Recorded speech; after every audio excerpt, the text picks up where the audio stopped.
বরাক দর্পণ studio. নমস্কার সুধী দর্শকবৃন্দ, news Barak দর্পণ studio থেকে সবাইকে আবার শুভেচ্ছা। আজকের গুরুত্বপূর্ণ খবর, ভারত ওড়িশার চণ্ডীপুরের সমন্বিত পরীক্ষা কেন্দ্র থেকে মধ্যম দূরত্বের ব্যালিস্টিক ক্ষেপণাস্ত্র অগ্নি-5 সফলভাবে পরীক্ষা করেছে। প্রতিরক্ষা মন্ত্রণালয়ের মতে এই পরীক্ষায় ক্ষেপণাস্ত্রের সমস্ত কারিগরি ও কার্যকরী দিকে সফলতা প্রমাণিত হয়েছে। স্ট্র্যাটেজিক ফোর্সেস কমান্ডারের তত্ত্বাবধানে এই পরীক্ষা সম্পন্ন হয়। অগ্নি-5 একটি 3 পর্যায়ের কঠিন জ্বালানি চালিত ক্ষেপণাস্ত্র, যার পাল্লা 5000 কিলোমিটারেরও বেশি। এর সাহায্যে এশিয়ার প্রায় সমস্ত অঞ্চল, বিশেষ করে চীনের উত্তরাঞ্চলের লক্ষ্যবস্তুকে আঘাত হানতে সক্ষম।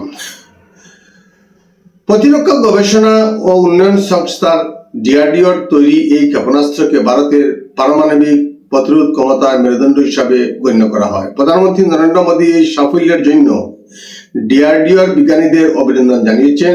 এই পরীক্ষা ভারতের কৌশলগত প্রতিরোধ ক্ষমতাকে আরো শক্তিশালী করেছে। টাডা মামলা থেকে মুক্ত আলোচনাপন্থী বহু আলফা নেতা। 1999 সাল থেকে চলা মামলার সমাপ্তি দিল আদালত।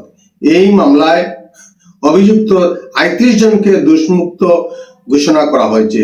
এই মামলাটি দিশপুর থানায় স্বতঃপ্রণোদিতভাবে 1/1991 নম্বরে নথিভুক্ত করা হয়েছিল। 2001 সালে 43/2001 নম্বরে দিশপুর থানায় দায়ের করা মামলাটি টাডা আদালতে স্থানান্তর হয়। বিদ্রোহ, সন্ত্রাস ছড়ানো, অর্থ দাবি সহ বহু অবৈধ কর্মকাণ্ডের অভিযোগে আনা হয়েছিল এবং 25 বছর ধরে চলে বিচার প্রক্রিয়া। মোট 45 জনকে এই মামলায় অভিযুক্ত করা হয়েছিল। আলফা স্বাধীনের মুখ্য সেনাধ্যক্ষ পরেশ বড়ুয়ার সঙ্গে আরো 2 অভিযুক্ত পলাতক রয়েছেন। অন্যদিকে বিচার চলাকালীন 4 জন অভিযুক্তের মৃত্যু ঘটে। আজ আদালত বাকি 38 অভিযুক্তকে মামলা থেকে মুক্ত করে দেয়। আলোচনাপন্থী আলফার শীর্ষ নেতা অনুপ চেতিয়া, প্রদীপ গগৈ, অরবিন্দ রাজকুয়া, মুনিম নবিশ, কল্পজ্যোতি নিয়োগ, রাজু বড়ুয়া, শশধর চৌধুরী, সুনীল নাথ এবং আনন্দ ঠাকুরিয়ার মতো নেতা এই তালিকায় রয়েছেন। নগাঁও পুলিশের জালে ট্রেডিং কেলেঙ্কারির মাস্টারমাইন্ড অনির্বাণ দেউরি। গতরাতে নগাঁও সদর থানায় আনা হয় দেউরিকে। দিল্লিতে পরিবারের সাথে আত্মগোপন করে থাকা অনির্বাণকে নগাঁও পুলিশ আটক করে সতর্কতার সহিত অভিযান চালিয়ে দক্ষিণ দিল্লির ফরিদাবাদ থেকে গ্রেপ্তার করা হয়। গত 28 মে গুয়াহাটি থেকে পলায়ন করেছিলেন অনির্বাণ। অন্যদিকে নগাঁও থেকে কৈশব ফুকনকেও গ্রেপ্তার করেছে পুলিশ। দুজনকেই আজ নগাঁও সদর থানায় জেরা করবে নগাঁও পুলিশের উচ্চপদস্থ কর্মকর্তা। গতরাতে পুলিশ তাদের দুজনের স্বাস্থ্য পরীক্ষা করিয়েছে। ভারতের বৃদ্ধি পাচ্ছে দুধ উৎপাদন, পাশাপাশি বিশ্ববাজারেও ভারতের উৎপাদিত দুধের চাহিদা বাড়ছে। এই তথ্য জানিয়েছে ইন্ডিয়া রেটিংস অ্যান্ড রিসার্চ সংস্থাটি। প্রকাশিত এক প্রতিবেদনে উল্লেখ করেছে যে ভারতের দুধ উৎপাদন অদূর থেকে মধ্যম মেয়াদে বছরে প্রায় 5% হারে বৃদ্ধি পাওয়ার সম্ভাবনা রয়েছে। এর ফলে বিশ্বের সঙ্গে এই ব্যবধান আরো বাড়বে।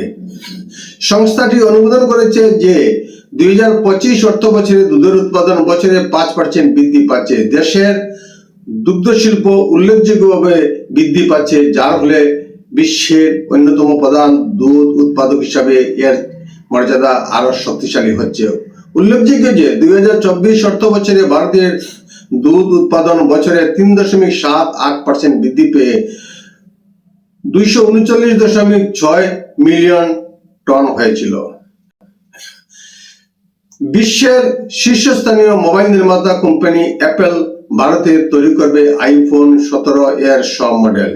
এই প্রসঙ্গে অ্যাপল ইনকর্পোরেটরদের সূত্রকে উদ্ধৃত করে ব্লুমবার্গ জানিয়েছে যে অ্যাপল ভারতে আইফোনের উৎপাদন বাড়িয়েছে, তাই আসন্ন সময়ে আইফোন 17 এর সব মডেল তৈরির পরিকল্পনা রয়েছে।